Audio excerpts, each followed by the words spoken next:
Jon Jones's career could well be over if this report is true. According to this MMA Fighting article, which I will show screenshots of while I talk, a police report was filed from a drug testing agent that Jon Jones assaulted this woman and threatened to kill her. A police report filed on April 5th alleges that the incident took place on March 30th after the drug testing agent, Crystal Martinez, arrived at Jon Jones's home to collect a sample as part of the UFC's anti-doping program. According to the report, Martinez told authorities that she and a co-worker arrived at Jones's home at approximately 4 p.m. to retrieve a urine sample. Martinez reported that Jones was cooperative at first after she laid down her equipment on the table, which included personal cell phone. Martinez claimed that Jones and her co-worker went around the corner so he could give them a urine sample. When they returned, Martinez stated that her co-worker appeared nervous and said that Jones wasn't able to urinate. Martinez stated that she offered to take a blood sample instead. She said Jones appeared agitated and was tense and puffed up. She told police that Jones began asking them questions if they had money because he was going to sue them, and that's when she alleges the UFC fighter picked up her phone and started recording them.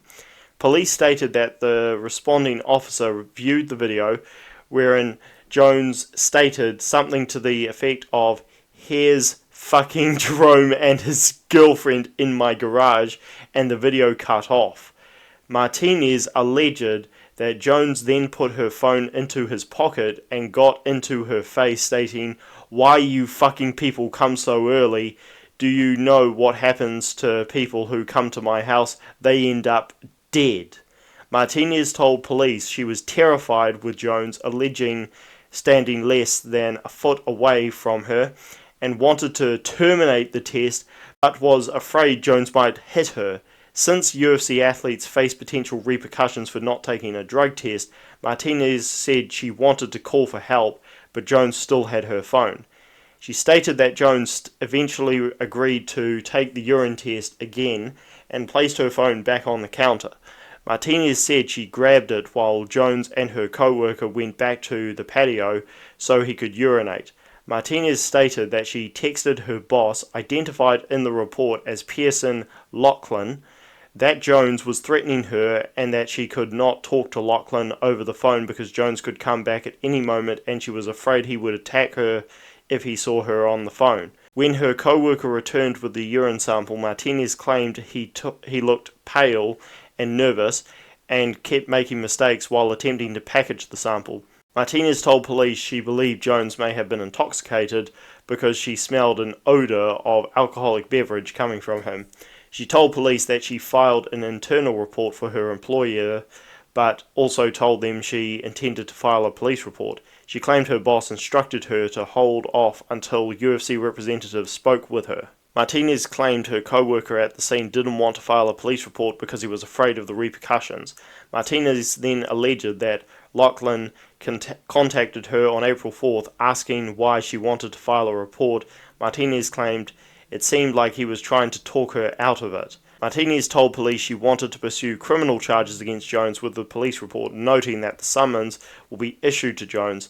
The officer noted in the report that he tried to reach out to Martinez's co-worker and her boss, but she didn't receive an answer, so a voicemail was left. Police stated that Lachlan eventually reached out to them, and all he knew was what Crystal told him and preferred not to give a statement. Martinez also provided police with a written report with the accusations around the alleged incident. The police report states that a summons was issued on April 5th with Jones charged with assault and interference with communications for alleging taking Martinez's phone. Based on online court records, no official charges are currently showing against Jones. UFC acknowledged a request for a statement from MMA Fighting regarding the allegations against Jones, however nothing has been issued. So that is what we know, and if this was any other fighter I would be saying, ooh, this doesn't look good for them, but it's Jon Jones. This guy doesn't even have 9 lives. He has 18 lives. He has 27 lives. He has lives equivalent to 2 cats, because I thought that this guy's career was going to be over when he hit a pregnant woman after running a red light and almost killed her and her unborn child. And he didn't even go to jail for it, not even for a day after the trial. He, again, was given so many privileges back then, and this was 2015, which feels like a lifetime ago.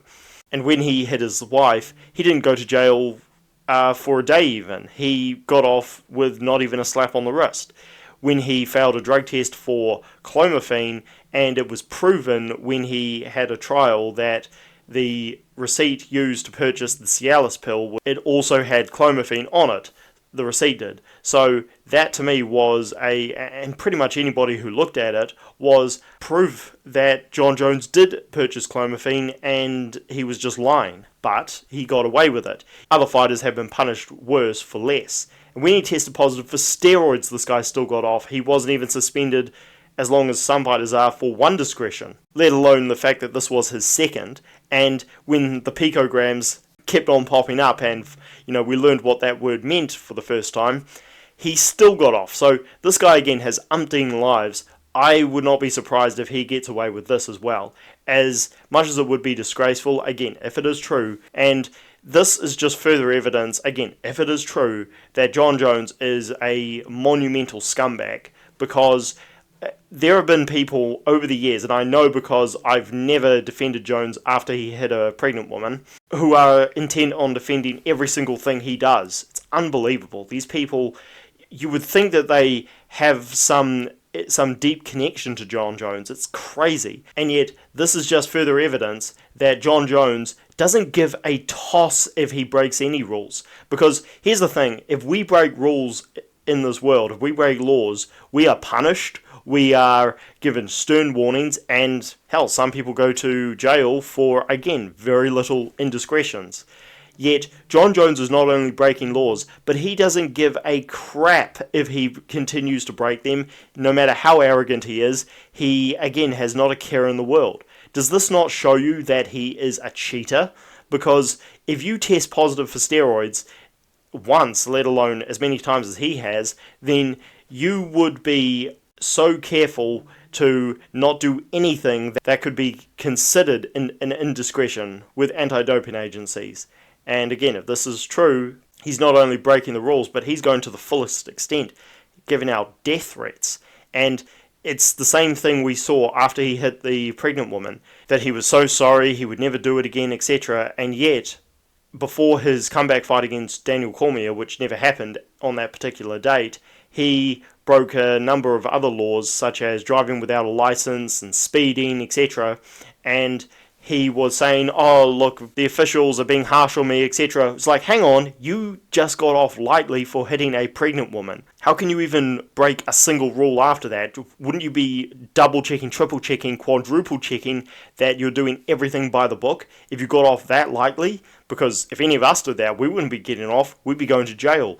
Again, the guy has incredible amounts of entitlement and privilege, it's insane. It was Luke Thomas's coverage of Jon Jones hitting the pregnant woman and everything after that that also showed me his true colours. Little side note, because again, the way that Jon Jones was able to get off, not just in the eye of the law, but the eye of public opinion, or certain members of the public, was again very revealing of just how crazy and the double standards of this world. So let's see how this plays out. Let me know what you guys think down below about everything I've talked about. Read the report and let me know what you think is going to happen to Jon Jones. Catch you guys later, like the video and subscribe to the channel for more.